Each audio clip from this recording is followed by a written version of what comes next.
kind of videoing. Do a video somewhere else.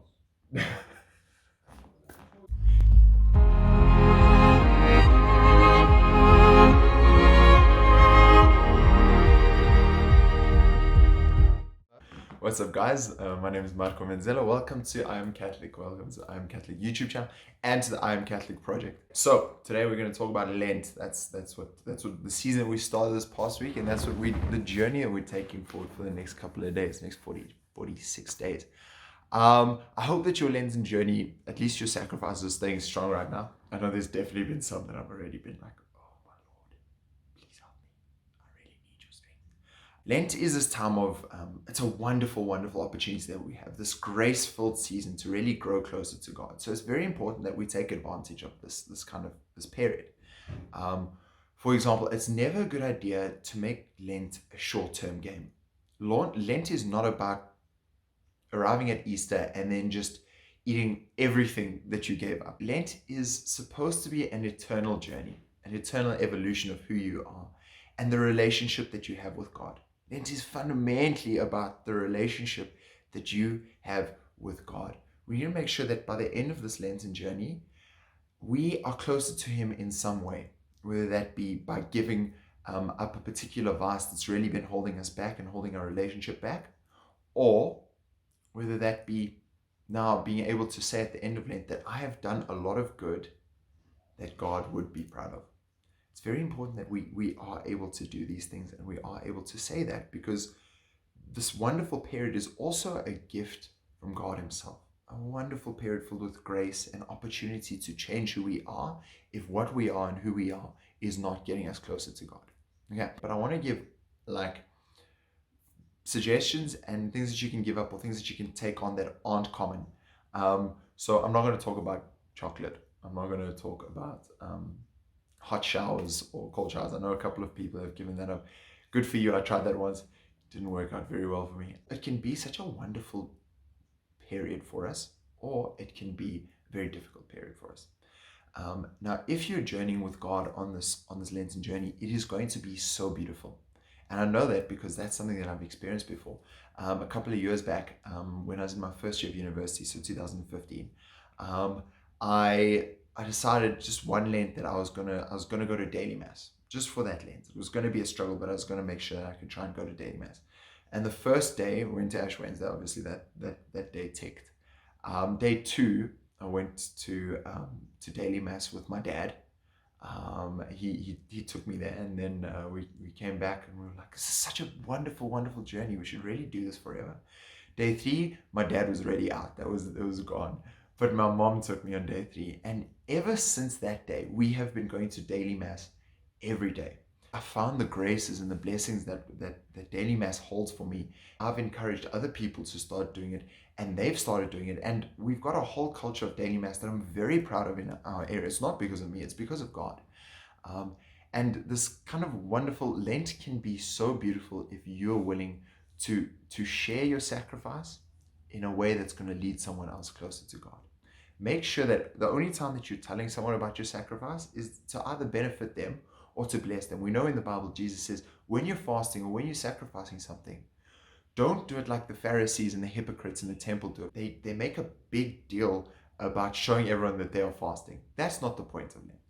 It's very important that no one knows your deep personal struggle if your deep personal struggle is only going to be shared with them because of your pride. You need to make sure that if you're going to tell someone your Lenten sacrifice, you're willing to explain what it is and how it's going to get you close to God, number one. And number two, it is going to get you closer to God. There is no point in telling me from Joburg, me telling you as a person that I'm going to give up going to the beach for Lent. The odds are I am not going to go to the beach for Lent ever. So me having given it up would have got me nowhere, would have done nothing. And spiritually, what's the benefit? There is none. Suggestion number one, something that you can think about. Hold your tongue. Hold your tongue. Gossip. Gossip has the ability to destroy communities. And unfortunately, I feel like many of us are able to relate to that. Hold your tongue. I'm gonna do a whole video on gossip one day, but let me just for now to find out if what you're saying is gossip. Is it true? Number two, is what you're saying about the person good? Number three, Is what you're saying necessary? Don't interrupt someone. Give up interrupting for Lent. It's very difficult. And I know this for a fact because I struggle with it all the time. Give up interrupting someone. When we interrupt people when they're talking, we devalue their dignity and their inherent ability to speak their truth so much. It's so damaging sometimes. We've all been in situations where we're saying something and someone talks over us. And that's very, very degrading. Now, particularly for the men, this is something that I've found I've done a lot and I see way too often. We need to be upholding the value and dignity and the respect of women. St. John Paul II said, the dignity of every woman is entrusted to every man. How often are you interrupting a lady when she speaks? And take note of it when you're in a room and there's a bunch of guys and a bunch of girls or ladies, and someone says something, a lady's like saying something, and then all of a sudden a man will just talk over her. Just take note of it. It can be very, very, very dangerous and very damaging, and it really is so conducive to making sure someone else feels not heard and not seen. Make sure you're building people up this Lenten journey. Number 3, act of service. But an act of service that is actively a disservice to yourself. Going out of your way to make sure that you're in a position which is not exactly comfortable, but in a position that's not dangerous, in a position that is going to bring you closer to God. I once heard this suggestion. We often see a lot of beggars at robots in South Africa, robots at traffic lights. I remember someone suggested, why don't you go out of your way to make them a sandwich before you leave home? Make them a sandwich, a couple of sandwiches or some food, whatever it is, so that when you're driving, not only are you have food to give them or you have something prepared to them, you've given your time, you've given your service, you've given them your intention. And finally, you almost feel obliged to look for this person to gift them with that gift of food. God really looks down with joy upon something like that. And I think that's a beautiful idea. So there's a bunch of other ideas. There's a bunch of other things that you can do. Take up kind of reading the Bible. That's the common one. Saying the rosary. If you can't say a rosary, say a decade of the rosary. I actually suggested it to one of the members in my youth group last night. Maybe release a voice note once a week to someone you know who's in a difficult position. Pray for someone. Particularly target them in your Lenten journey if you know that they're going through a crisis in their faith or crisis in their life, whether that be spiritually, financially, whatever. Make sure you're intentional about praying for that person day in, day out. Also saw the 40-day Lent giveaway challenge. Beautiful, beautiful idea. Every day for the whole Lenten journey, take something out of your cupboard, whether that be clothing, whether that be a toy, whether that be anything that you kind of have lying around.